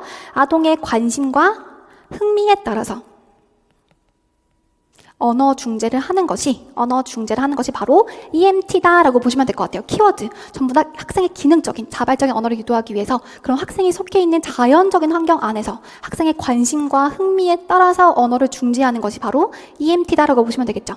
사실 교사 입장에서는 굉장히 구조화된 환경을 조성해줘야 되고 그런 반응적 대화 양식을 적용해줘야 되는 것은 맞지만 학생 입장에서 너무 우연한 거예요. 나도 모르는 사이에 내가 원하는 장난감이 위에 올라가 있고 또는 뭔가 도움이 필요한 상황이 만들어지고 그래서 내가 본의 아니게 자발적인 언어를 할 수밖에 없고 너무 자연스러운 환경이긴 하지만 교사 입장에서는 굉장히 구조화된 그런 거다라고 보시면 될 것 같아요. 그래서 EMT의 단점이 교사가 너무 시간과 노력을 많이 해야 되지만 그런 거 신경 쓰지 않죠. 부모님들은 해주세요 라고 할 거예요.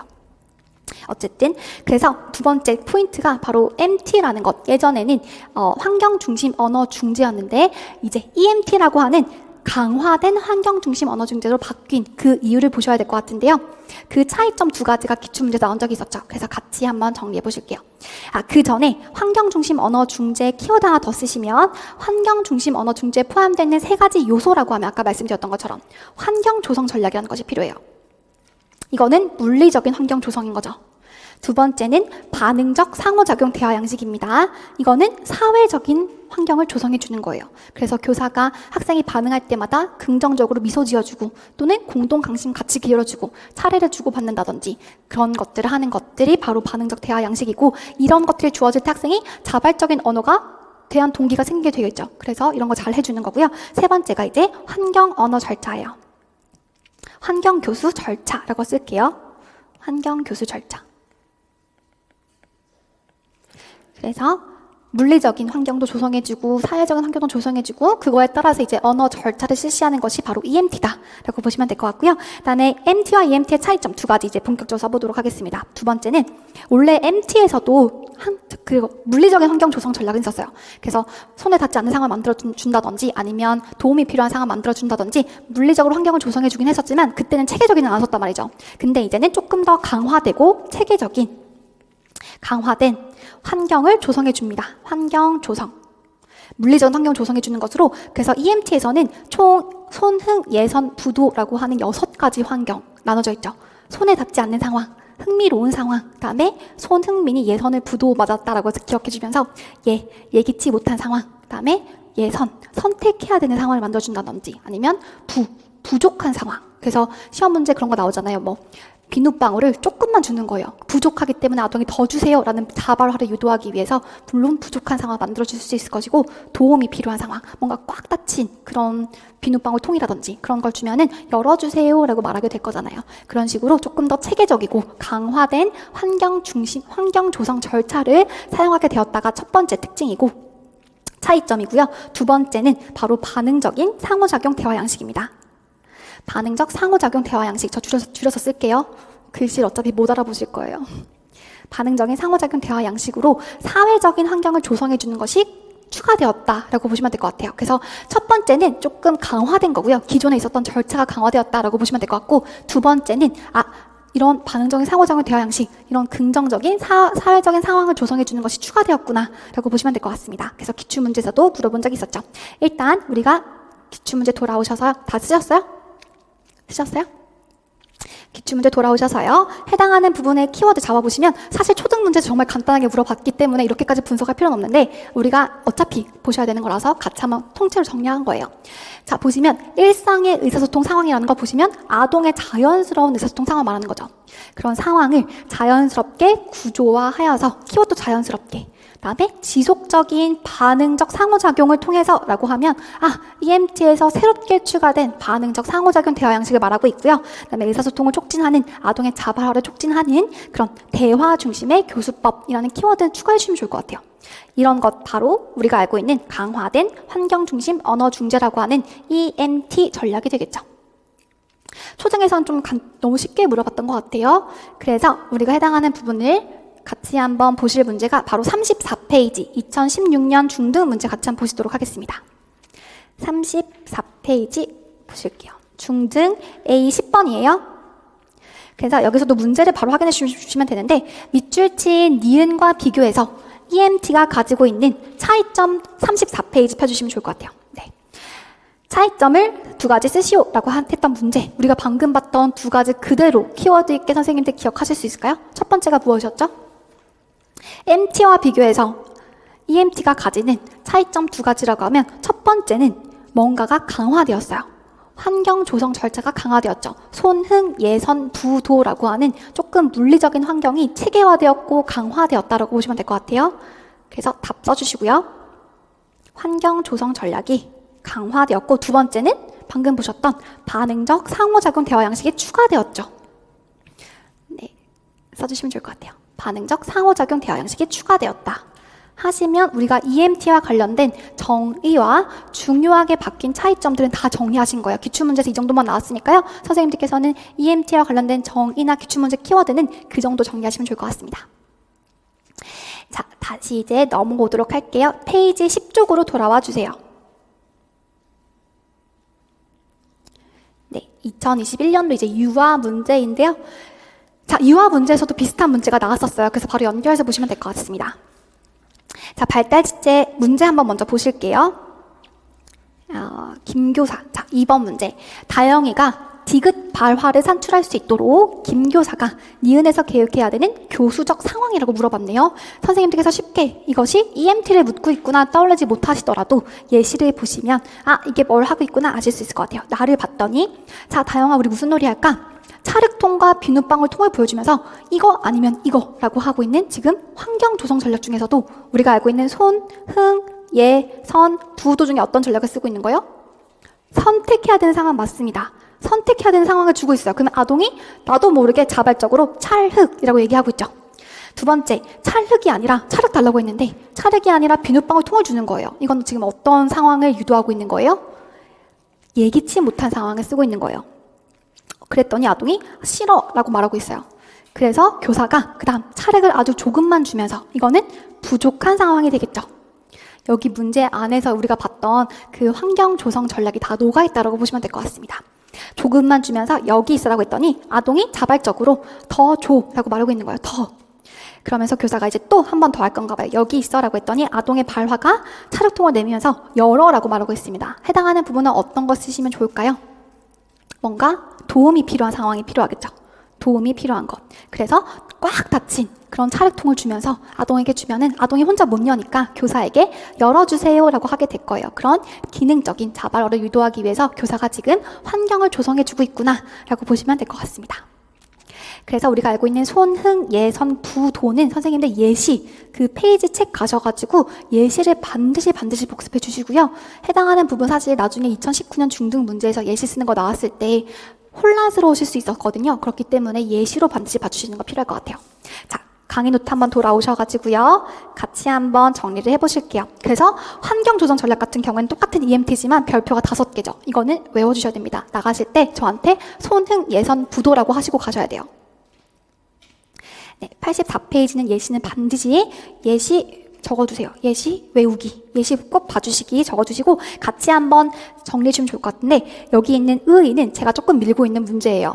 혹시나 이렇게 이때까지는 그 유형을 많이 물어봤었잖아요. 이게 도움이 필요한 상황인지 아니면 예시 쓰는 문제 나왔었는데 이러한 환경 조성 전략을 사용하는 의의, 이유가 무엇이냐라고 하면 키워드 있게 선생님들께서는 충분한 의사소통, 기회를 만들기 위함이다 라는 거 기억해 주세요.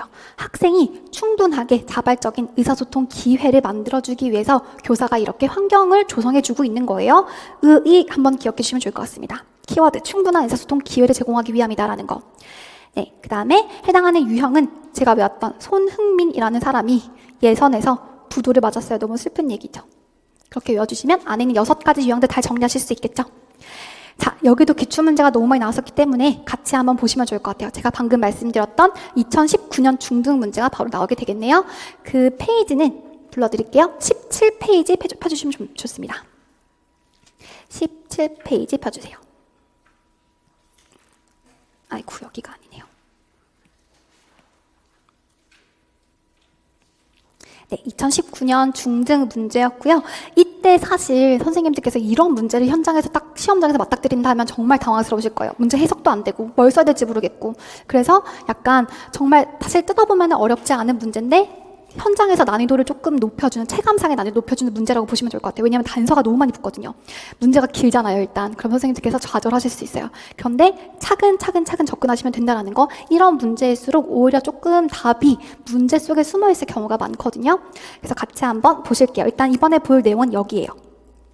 EMT 환경 구성 전략이라고 하는 거 우리가 방금 봤던 내용이죠. EMT 환경 구성 전략과 위에 나와 있는 활동을 고려해서 기업과 리을에 해당하는 예를 쓸 거예요. 그러면 환경 조성 전략의 예, 우리가 알고 있는 손흥, 예선, 부도라고 하는 것 중에서 써야 되겠구나 라는 거 기억하시면 좋을 것 같습니다. 그래서 봤더니 환경 구성 전략이라고 하면 여긴 도움이네요. 우리가 알고 있는 손흥, 예선, 부도 중에서 도움이 필요한 상황을 말하고 있고요. 활동은 보드게임입니다. 이 두 가지를 연결해서 선생님들께서 기억에 해당하는 예시를 쓰시면 되는 거예요. 어떤 예시가 있을까요? 보드게임. 예를 들어서 도움이 필요한 거니까 보통은, 그래서 제가 그 그 강론의 예시를 봐달라고 하는 부분이 이런 예시를 쓰는 문제가 종종 나오기 때문에 선생님께서 예시를 확인하고 계셔주시면 그 안에서 우리 그 보통 스크립트에서도 그런 거 나왔었잖아요. 인지 부하 이론에 근거해서 그런 문제를 보시면 우리가 최대한 여기서 인출과 이런 문제 해석과에 집중을 기울이기 위해서는 자동적으로 되어 있는 부분이 필요해요. 그래서 손흥, 예선, 부도 구두문자를 외워주는 거고 시험장에서 최대한 내가 능력을 발휘하기 위해서 자동적으로 할 수 있는 부분은 최대한 만들어서 가셔야겠구나라는 거 기억해 주세요. 여기서 뭔가 인출하고 계시면 좀 위험해요. 어쨌든 그런 예시를 봐주시는 것도 같은 맥락입니다. 도움이 필요한 상황인데 보드게임이다 라고 하면 잘 열리지 않는 보드게임을 주면서 라고 하면 되겠죠. 잘 열리지 않거나 뭔가 꽉 닫힌 보드게임 상자 또는 열기 어려운 보드게임 상자여가지고 아동이 교사에게 도움이 필요해요 라고 할 수 있는 그런 상황을 만들어주는 예시를 쓰시면 될 것 같아요. 그래서 저는 예시로 열기 어려운 보드게임 상자를 주면서 이렇게 써주었습니다. 그 다음에 리을도 마찬가지로 EMT 환경 구성 전략은 불충분한 자료예요. 우리가 알고 있는 손흥, 예선, 부도 중에서 부족한 자료가 되겠네요. 그렇죠? 부족한 자료 이꼴 불충분한 자료가 될 것이고 라면 끓이기래요. 그러면 라면 끓이기에 필요한 재료 중에 한 가지를 빼면 되겠죠. 그래서 아동이 이거 부족해요. 주세요라고 하는 것이고 예를 들어서 뭐 냄비가 빠져 있다든지 아니면 물을 너무 조금만 준다든지 아니면 스프가 빠져 있다든지 그 라면 끓이기에 필요한 구성 요소 중에서 한 가지가 부족해서 교사에게 요청하는 상황을 만들면 될 것입니다. 저는 약간 냄비가 빠져 있는 키트를 주면서 이런 식으로 썼어요. 냄비가 빠져 있는 재료를 주면서 아동이랑 요청할 수 있도록 하는 거나 아니면 라면을 끓일 때 필요한 물을 정말 조금만 주면서 요청할 수 있도록 하거나 이런 식으로 예시 쓰시는 문제 필요했습니다. 자, 그 다음 페이지 쓰셨어요? 43페이지 넘어가 보도록 할게요.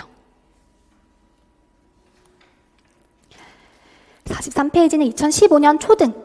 네, 천천히 찾아주세요. 초등 B3이고요. 문제는 저희가 여기 3번 문제 같이 보도록 하겠습니다. 거의 친절하게 말해주고 있죠. 환경 중심 교수라고 하는 것, 우리가 EMT가 아니라 여기서는 MT를 물어보긴 했지만 MT에서도 여전히 환경 조성 전략은 있었다고 말씀드렸잖아요. 이때도 환경 조성 전략은 있었지만 EMT와의 차이점이라고 하면 6가지로 늘어나면서 강화되고 체계화되었다라는 거 배우셨을 거예요. 그래서 이때도 환경 조성 전략은 있었어요. 그래서 우리가 알고 있는 범주 내에서 일단 우리는 조금 더 약간 확장된 거 배우고 있으니까 일단 써놓고 보실게요. 그래서 보시면 해당하는 상호작용 쭉 읽어보셔야 되는데 앞에만 보시면 되죠. 교사는 민호가 볼 수는 있으나 손이 닿지 않는 책상 위에 민호가 좋아하는 장난감 자동차를 두었어요. 그러면 민호가 갖고 싶으니까 막 할 거잖아요. 그런 식으로 환경 조성 전략은 지금 손에 닿지 않는 상황을 만들어준 거죠. 그런 식으로 그냥 사례에서 찾아 써주시면 좋을 것 같아요. 그대로 내려오시면 되는 문제였고요. 그다음 마지막 문제입니다. 48페이지 가실게요. 48페이지. 2014년 유아 B4 보시면 되는데요.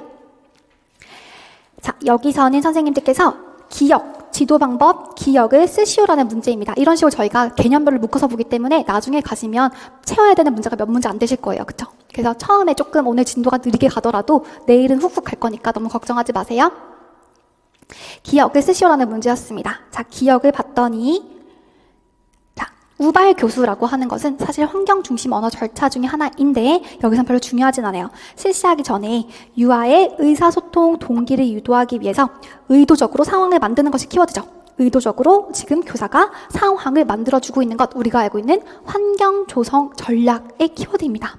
그래서 기억 자체는 우리가 알고 있는 환경 조성 전략 또는 물리적 환경 조성 쓰셔도 답이 될 거예요. 이 될 거고, 예시, 이런 예시를 선생님들께서 공부하실 때 반드시 약간 봐주셔야 되는 게, 제가 그래가지고 책 옆에다가 분류해 놓은 이유가 해당하는 개념을 공부할 때 예시를 많이 보기 위함이거든요. 선생님 나중에 이런 기출 분석하신 다음에 그런 책 보실 때는 예시를 토대로 한번 꼭 봐주시면 좋을 것 같아요.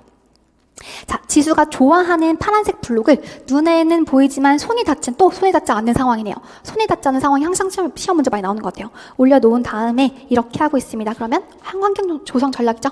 쉬웠습니다. 기억은 환경 조성 전략이라고 써주시면 좋겠네요. 환경 조성 전략. 네, 끝났어요. 그 다음 이제 페이지 다시 10페이지로 돌아오시면 됩니다.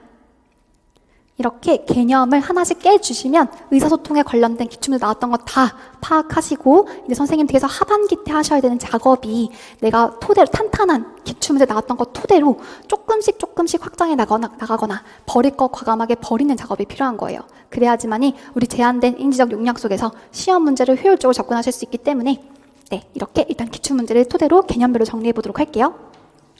자, 그 다음에 선생님들께서 싫어하시는 자발화 부분인데 일단 제일 먼저 구문론적 목표라고 하는 것 같이 한번 정리하고 문제 보시도록 할게요.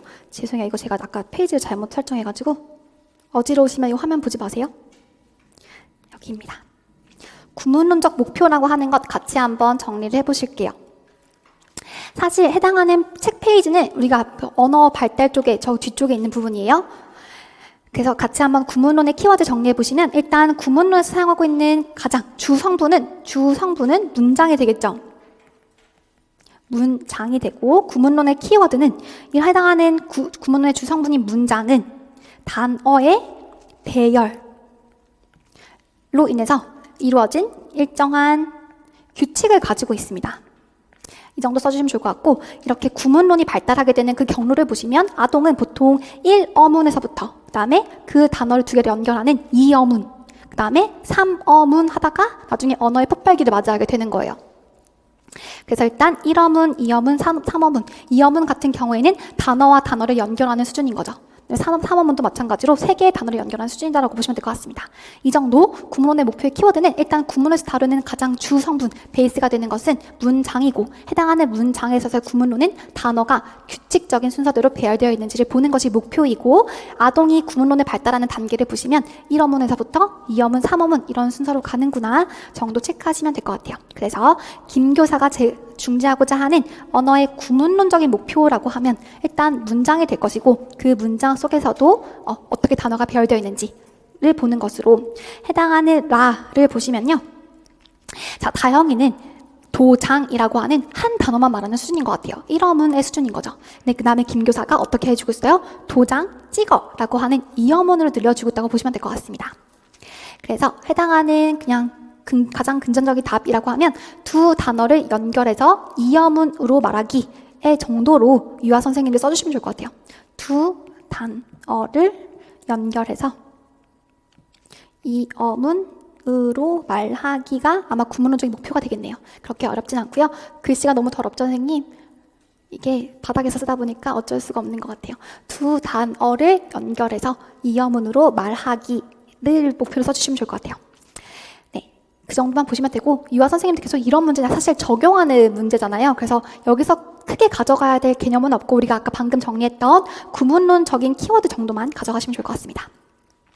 자, 그 다음 리을에 해당하는 의미관계 유형을 쓰시오라는 문제인데 저는 자발화를 제가 어떻게 공부했었냐면 저도 수험을 준비했던 학생으로서 이때는 저는 그냥 공식만 만들어 갔어요. 그랬더니 그 안에서 다 풀리기 때문에 선생님들께서 자발화 사실 몇 년간 중등에선 거의 출제되지 않았죠. 스크립트에서 한번 나왔었고, 그쵸? 그래서 저는 여기 너무 많은 시간을 쓰시기보다는 그냥 내가 문제 나왔을 때 이 정도까지만 나오면 맞추고 아니면 버리겠다라고 했었거든요. 너무 잘 버리는데 버리셔야 돼요. 못 버리면 너무 힘들어집니다. 어쨌든 의미론적 분석 공식 제가 만들어 갔던 것만 알려드릴게요. 자, 일단 의미론적 분석이라고 하면 선생님들께서는 여기 안에 있는 첫 번째 개별 의미, 일단 공식을 먼저 쓸게요. 공식 첫 번째는 무조건 동사를 먼저 보셔야 되죠. 행위라는 동사. 뭔가 움직임을 수반하고 있으면 행위예요. 뭘 쓴다, 먹는다, 간다 이런 것들은 다 행위죠. 행위라는 동사가 있으면 여기 행위에 올 수 있는 주어는 행위자밖에 없어요. 그쵸? 행위자이고 여기 사이에 올 수 있는 목적어는 무조건 대상입니다. 우리 분석할 때 해당하는 문장을 통해서 그냥 행위자, 대상, 행위만 쓰시면 되는 거잖아요. 그래서 이거 무조건 공식 첫 번째. 두 번째는 서술어가 혹시나 서술 상태라면 뭔가 상태를 말하는 뭐 아프다, 좋다 이런 것들은 동작을 수반하지 않죠. 그러면 전부 다 행위가 아닌 서술 동사라고 보시면 돼요. 서술 안에는 그런 감정 상태라든지 마음 상태를 나타내고 있는 상태 서술이 있고요. 아니면 실제 서술, 실체라고 하는 것, 있다, 없다를 말하는 실체 서술이나 아니면 마지막 부정 서술, 못, 그런 안 이런 것들을 말하는 부정 서술이 있습니다. 서술, 행위, 동작을 수반하지 않는 모든 것들은 다 서술 동사이고 서술에 올 수 있는 유일한 그 주어는 경험자죠. 그다음에 목적어로 올 수 있는 것은 무조건 실체예요. 그쵸? 공식 두 가지 딱 만들어 두고 선생님들께서 기출문제를 토대로 조금 더 확장하시면 좋을 것이 바로 세 번째 수식어입니다. 수식어 안에는 크게 체언을 수식하는 것, 체언 수식과 그다음에 용언 수식이 있고 마지막이 배경이 있어요. 배경이 최근에 딱 한 번 기출문제 나왔었는데 여기 앉아요 라는 문장을 쓰시는 거 한 번 나온 적이 있었거든요. 그래서 배경 안에는 제가 이거 이렇게 외웠는데 전 두 문자를 외우는 걸 좋아해가지고 떼조 이양 도장 부비 재현 이렇게 외워졌거든요. 그래서 떼, 조, 이, 양 떼, 조건, 이유, 양보 그다음에 도구, 장소, 부비 뭐 부비, 비교 그다음에 재현이라고 하는 거였어요. 그래서 해당하는 예시 한번 봐주시면 좋을 것 같고요. 이거 그냥 이렇게 두 문자로 외우다 보니까 약간 이혼하는 거 떠올리면서 외웠던 것 같아요. 떼조 이양, 도장, 부비, 재현 이런 식으로 외워졌던 것 같습니다.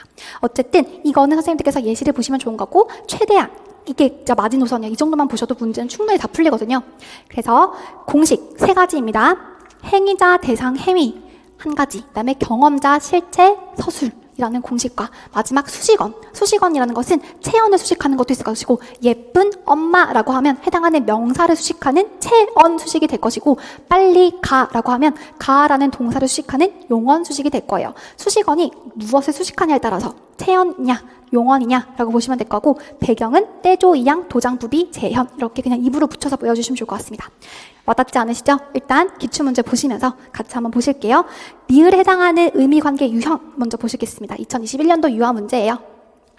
자, 리을, 음매, 찍어라고 말했어요.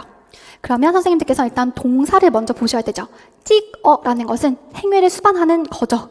찍다라는 행위를 수반하고 있기 때문에 찍어는 지금 행위예요. 그쵸? 근데 여기서 주의하셔야 될 게 뭐냐면 매, 소가 찍는 거 아니죠. 내가 소라는 도장을 찍는 것이기 때문에 여기에 지금 다영이가 소 도장을 찍으면서 다영이라는 주어가 생략되어 있는 거예요. 행위자가 생략되어 있고 매, 소라는 도장을 찍어라는 것이니까 여기 지금 매는 대상이 됩니다. 그쵸? 첫 번째 공식이 바로 행위자, 대상, 행위였는데 문장을 보시면 매 찍어 보시고 선생님께서 그냥 너무 성급하게 행위자, 행위구나 라고 보시면 안 되는 것이 그 문장의 맥락을 보셔야 돼요. 내가 매라는 도장을 찍어라는 것이니까요. 매는 지금 대상인 거예요. 대상이고 행위다. 그냥 공식이죠. 찍어라는 행위가 나오면 무조건 앞에 올 수 있는 것들은 행위자나 대상밖에 없습니다. 그래서 선생님들께서는 공식으로 하나 기억해 주시고요. 이게 다 통하는지 우리가 기출문제를 통해서 보실게요. 일단 답은 대상 행위가 될 거예요. 자, 기출문제는 16페이지 펴주세요. 2019년 중등 문제였는데 이때 나왔었죠. 자, 그래서 우리가 볼 문제는 바로 여기입니다. 괄호 안에 니은에 해당하는 의미 관계를 쓰고 그 다음에 괄호 안에 디귿에 해당하는 가능한 목표원의 밑줄 친 리을의 근거에서 쓸 것이라는 문제를 푸시면 좋은데 일단 니은에 해당하는 거 보셨더니 여기죠. 니은에 해당하는 의미 관계를 분석하셔야 돼요. 그러면 일단 제가 열래요라는 것을 분석하셔야 되는데 열래요 먼저 보셔야 되죠. 열래요는 어떤 거예요? 동사가 서술인가요? 아니면 행위인가요? 행위죠. 맞아요. 열다라는 동작을 수반하고 있으니까 행위가 될 것이고 이것을 수행하는 주어는 뭐가 될까요? 행위자가 되겠죠. 너무 쉬운 문제였어요. 그래서 니은은 그냥 행위자, 행위가 되는 거예요. 그래서 너무 복잡하게 그 안에 있는 체연, 인용구, 수식원 이거 다 외우지 마시고 그냥 공식으로만 가져가세요.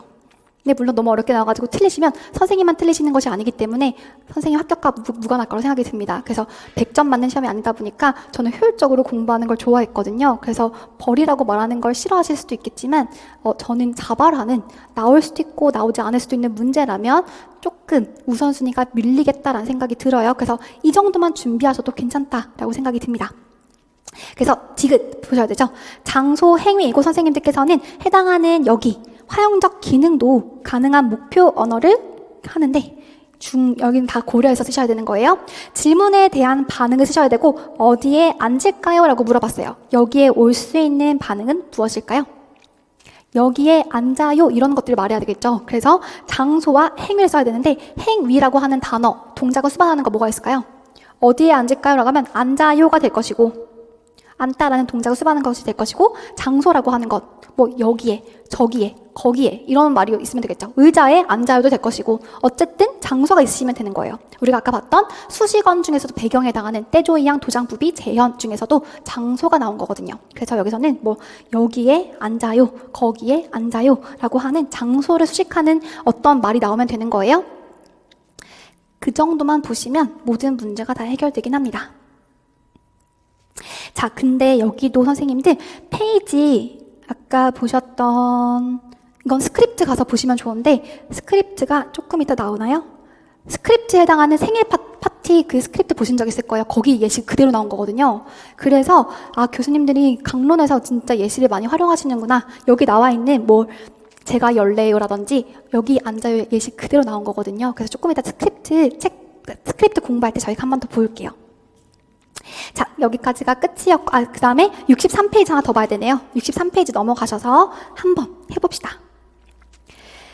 자, 여기에서는 기억만 먼저 볼 텐데, 기억의 의미 관계 선생님께서 한번 분석해 보실래요? 엄마가 빨리 온대라는 것, 여기 예시 보지 마시고 한번 분석해 보시면, 네, 온대라는 것, 선생님들 어떤 동사예요? 행위를 수반하나요? 아니면 서술 상태인가요? 행위를 수반하죠. 그래서 행위가 될 것이고 누가 빨리 오는 거예요? 여기 주어라 올 수 있는 것은 행위자가 될 것이고요. 그 다음에 이걸 좀 주의하셔야 되죠. 빨리가 엄마를 수식해요? 아니면 동사를 수식하고 있어요? 맞아요. 동사를 수식하고 있기 때문에 이거는 용언 수식이 되는 겁니다. 어렵지 않죠. 그래서 행위자, 용언 수식, 행위라고 해서 기억에 해당하는 보기는 맞는 설명이었어요. 예전에 여기까지가 우리가 봤던 의미관계 나왔던 기출문제 다거든요. 그래서 그렇게 어렵게 나오지 않았다. 정말 간단한 문제가 나오고 우리가 외웠던 공식 내에서 출제가 되니 그 정도만 준비해 가자라는 마지노선이 생기셨을 거라고 생각이 들어요. 그 정도만 보시면 되는 거예요. 자, 그 다음 이제 2020년 문제에 들어가야 되는데 잠깐만 5분만 쉬었다가 이어가도록 하겠습니다. 감사합니다.